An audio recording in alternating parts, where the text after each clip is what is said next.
बिस्मिल्लाहिर्रहमानिर्रहीम, अस्सलाम वालेकुम, वेलकम टू माय चैनल दावत इस्लाम। मैं हूं आपका दोस्त शफकत अली ऑफिशियल। उम्मीद करता हूं कि आप सब लोग ईमान के आला दर्जे पे होंगे।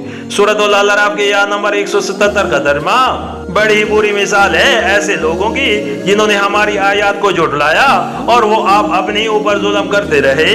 सूरह अल अराफ के या नंबर 178 का तर्जुमा जिसे अल्लाह हिदायत बख्शे बस वही राह पाते हैं, और अल्लाह जिसको अपनी रहनुमाई से महरूम कर दे वही नाकाम नामुराद होकर रहता है। सूरह अल अराफ के या नंबर 179 का तर्जुमा और ये हकीकत है कि बहुत से जिन और इंसान ऐसे हैं जिनको हमने जन्नती के लिए पैदा किया है। इनके पास दिल है मगर वो उनसे सोचते नहीं, इनके पास आंखें हैं मगर वो उनसे देखते नहीं, इनके पास कान हैं मगर वो उनसे सुनते नहीं।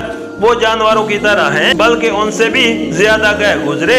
ये वो लोग हैं जो गफलत में खोए गए हैं। सूरह अल अराफ हाशिया नंबर 140। इसका ये मतलब नहीं है कि हमने उनको पैदा ही इस गर्ज के लिए किया था कि वो जहन्नम ही में जाएं, और उनको वजूद में लाते वक्त ही ये इरादा कर लिया था कि इन्हें दोज़ख का ईंधन बनाना है, बल्कि उसका सही मफहूम ये है कि हमने तो उनको पैदा किया था दिल, दिमाग, आंखें और कान देकर, मगर जालिमों ने उनसे कोई काम न लिया और अपनी गलत कारियों की बदौलत आखिरकार जहन्नम का ईंधन बनकर रहे।